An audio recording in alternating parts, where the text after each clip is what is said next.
All right, ready to dive in. Today we're going to tackle, well, a pretty famous story, actually. Peter walking on water.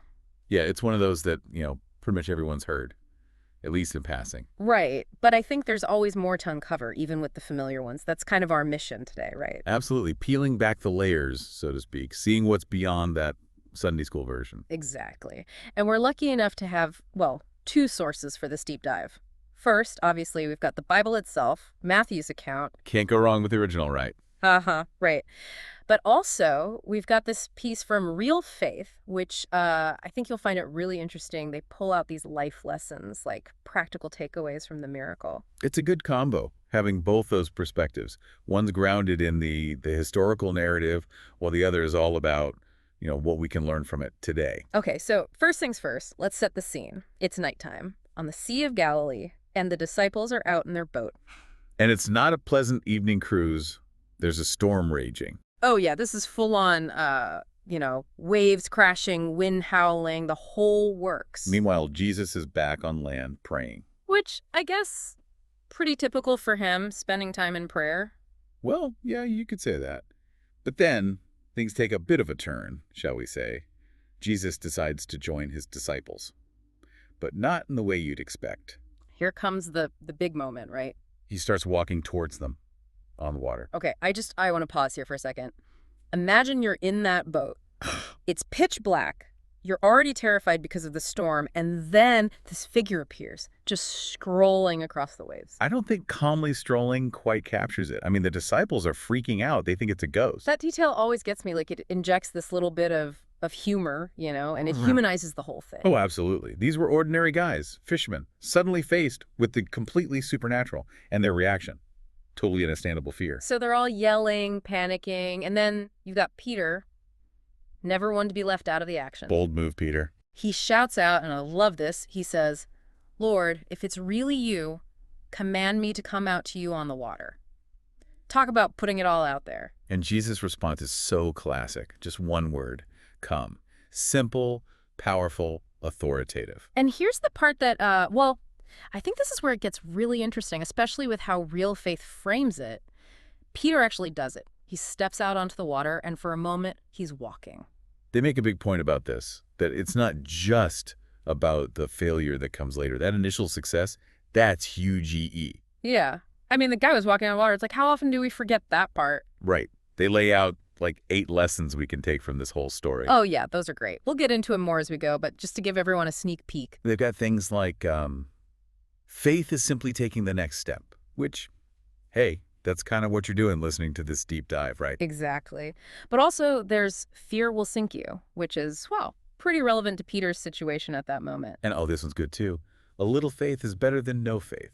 So much to unpack there. But before we get ahead of ourselves, back to the Bible passage. Peter's out there on the water, and then he starts looking around. Uh-oh. Trouble brewing. He sees the wind, feels how strong it is, and that's when the fear sets in. This is the part everyone remembers, right? The sinking, the oh no moment. But the Real Faith piece, they point out something I hadn't really thought about before. The fear only comes after he's already done the impossible. It's like the miracle happened first. Then the doubt crept in, which I think, for me at least, puts a whole new spin on things. Okay, I'm really curious to hear more about that. How do you see that shift playing out? Well, it makes me think about how so often we let fear stop us before we even try. Oh, I know that feeling all too well. Like, what are we missing out on because we're too scared to take that first step? Exactly. But then, of course, there's that moment where Peter cries out to Jesus, "Lord, save me." And Jesus instantly reaches out and pulls him up. It's such a powerful image of rescue, isn't it? Like on multiple levels. Oh, yeah, it's not just about the physical saving from drowning. It's about Jesus rescuing Peter from his own self-doubt, from the fear that was literally dragging him down. And then comes that line, the one that's always kind of stuck with me. "Oh, you of little faith, why did you doubt?" So many people focus on that as like a scolding. But I think it's way more nuanced than that. Remember, Peter did have faith, enough to walk on water. So what if it was little faith? It still achieves something amazing, makes you wonder what's possible with even more, right? It's like less about condemnation and more about potential. Like Jesus is saying, look what you did with this much. Imagine if. I love that. Okay, so we've got the fear of the rescue, but then there's the shift. They get back in the boat, and suddenly the storm dies down. The disciples who just minutes ago were convinced they were going to die, they're now in awe. They say, truly, you are the Son of God. It's like this moment of realization, right? Like they went from anxiety to worship. And it makes you wonder, does that happen for us too? Can going through those tough times, those periods of doubt, actually lead to a deeper understanding, a greater appreciation? Something to think about. But before we go too deep there, remember, we've only talked about Peter so far. There were other disciples in that boat, right? Ah, yes. The silent majority. They saw the whole thing, the storm, Jesus walking, Peter trying. But they never left the boat. And that's a question I think we all got to ask ourselves. Are WE those disciples sometimes? Watching from the sidelines, too afraid to step out.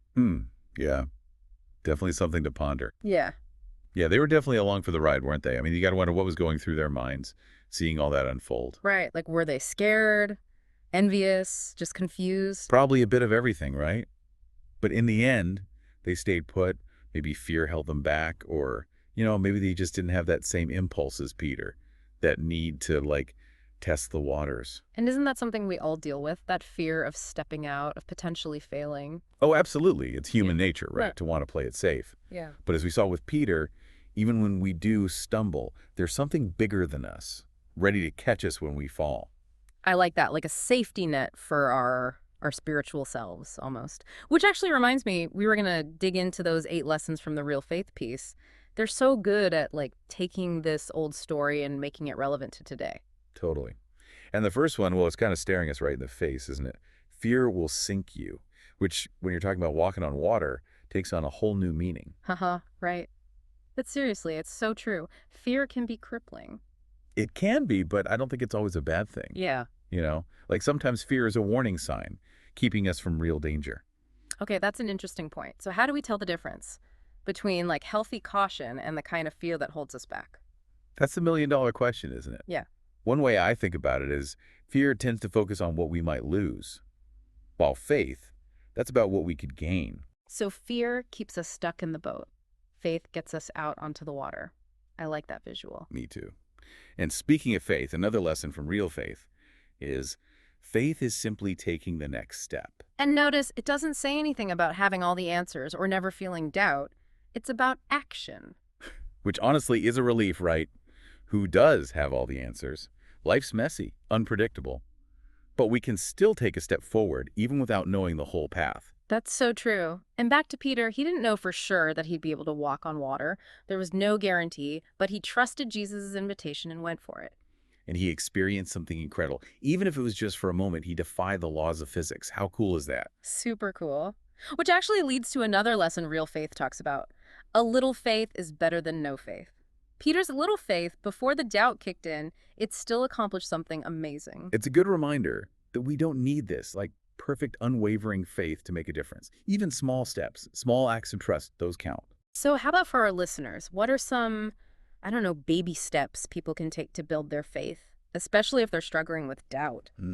Well, it could be something as simple as starting a gratitude practice, or finally reaching out to that friend you've been meaning to talk to. Anything that gets you moving in a positive direction. Yeah. Or even just choosing to see the good in a tough situation. That takes a kind of faith too, right? Absolutely. And, it ties back to something we talked about earlier, that shift from anxiety to worship.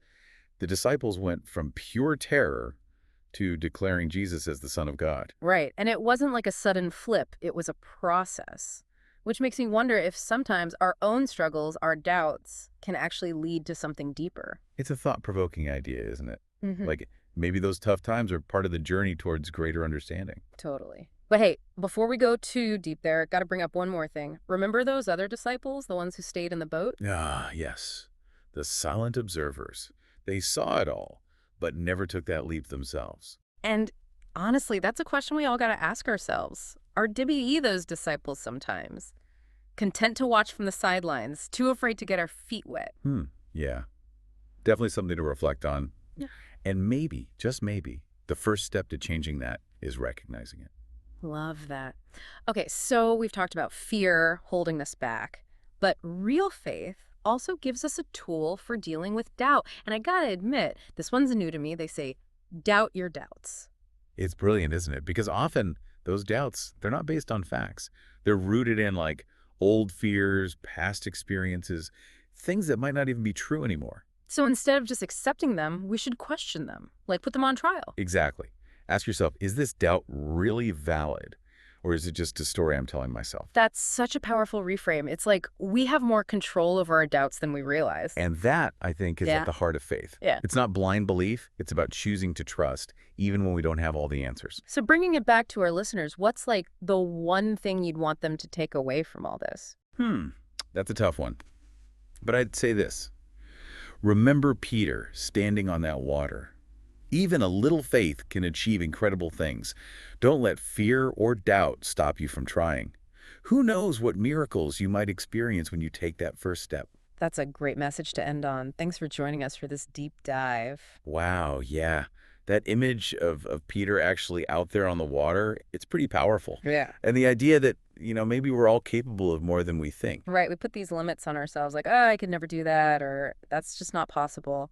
But this story, it kind of throws all that out the window. It really does. It's like that quote, something about our deepest fear not being that we're inadequate, but that we're powerful beyond measure. Oh, I love that one. And it's not just about those big splashy miracles either. It's about those everyday moments where we choose faith over fear. Yeah, those little acts of courage, those add up too. And speaking of adding up, I think we've covered a lot of ground today, from fear to faith, doubt to worship. It's amazing how much there is to unpack in this story, right? And how it still resonates, even thousands of years later. Totally. So before we wrap things up, any final thoughts for our listeners? Like, what's the one thing you'd want them to take away from all this? Okay. I'd say this. Remember Peter on that water? He was doubtful, scared, but he still experienced something incredible. And if even a little faith can do that, imagine what's possible when we push past our fears and take that first step. Love it. And remember, even if you stumble, even if you doubt, there's always something bigger than yourself to help you back up. So to everyone listening, take that step. Embrace the unknown. You never know what miracles might be waiting on the other side of fear. Couldn't have said it better myself. Thanks for joining us for this deep dive. Until next time, keep exploring, keep questioning, and keep walking on water. Metaphorically speaking, of course.